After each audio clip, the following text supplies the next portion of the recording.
Thwip bitches, I'm back again, and it's time for another review, so let's swing into this.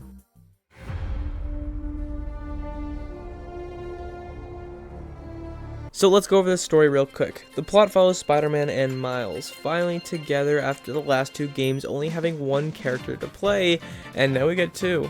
They fight together, they play together, and they make memes together. And of course, they fight some crime together, including fighting characters like Sandman, Lee, Kraven, Lizard, Scream, and blah blah blah, it goes on forever. So Peter and Miles are Spider-Man.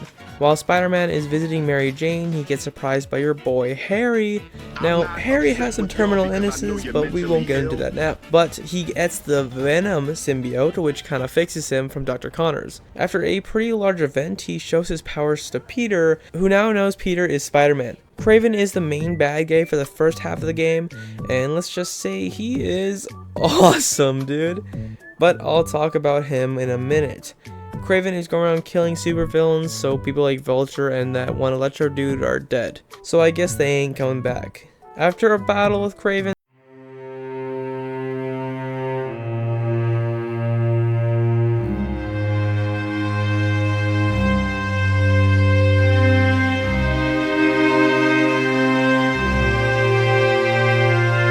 he gives the Venom symbiote to him to save him, and then he starts his emo arc.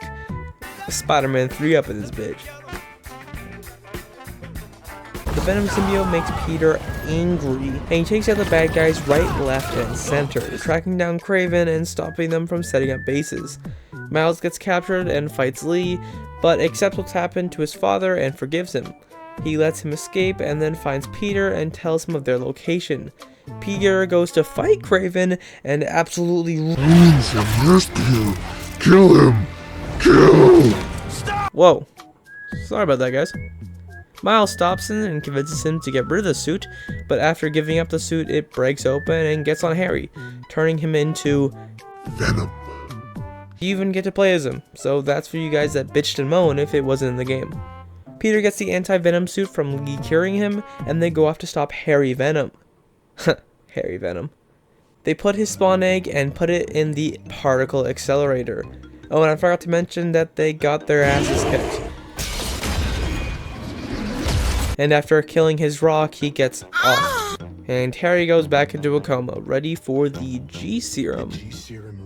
So, this story is really great. From the characters to the designs, it all feels interesting. But let's start with the characters. The intro fight with Sandman is beautiful. It's a great showcase of the graphics from this new PS5 title. Kraven is such an amazing villain. God, the brutality of it all. The way he mocks his prey. He kills Peter, has cancer, and hates his kids. All qualities of a great father. Even in his death, he gets his fucking face eaten. Holy shit, that's diabolical. I can't really explain it all too well, but he is just really brutal and really cool. The lizard fight is kinky and kind of boring. And I'll get straight to the point. There's way too many bosses in the game, man. Each boss fight is 4 phases long. These are boss fights back to back. It goes from fighting Miles to fighting Kraven. It goes from fighting Lee to fighting Lee. It would be fine if these fights were 1 to 2 phases long, and the more important ones should be 4. It's just too long. And some just don't really matter.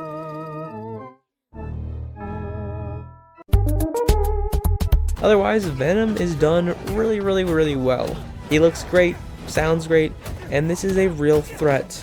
Although I think the end kind of sucked. I mean, he just looks weird. And you can do this in the final fight, so there's that.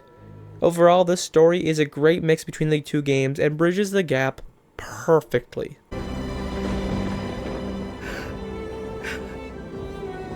The gameplay has the same foundation as the first games, with web swinging, fighting with the square button, both in-game and real life, and sick takedowns.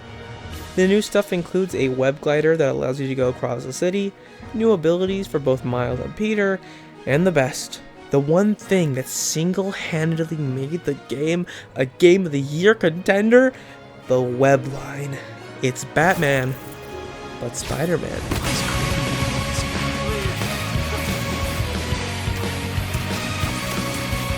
But really, this is a stealth game changer and I love it. Though in with the new, there is also out with the olds. No more certain outfits for some reason.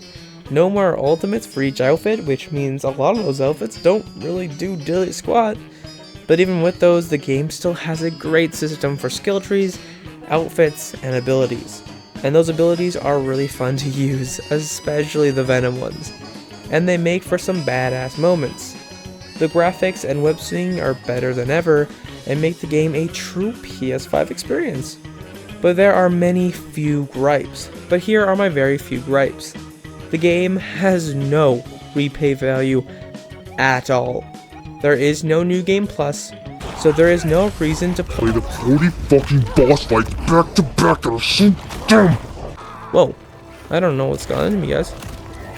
Anyways, I mean, no New Game Plus is one thing, but you can't replay anything in the game. The Hunter bases aren't replayable. Neither are the Venom areas. Neither are any other fucking mission in the game. Oh well, I mean, it just kind of sucks. I played the story, did every single thing in the game, got the platinum, and uninstalled. Then there just isn't much to do. The boss fights are fun, but there's just too many of them, and the glitches. Oh god, the fucking cubes.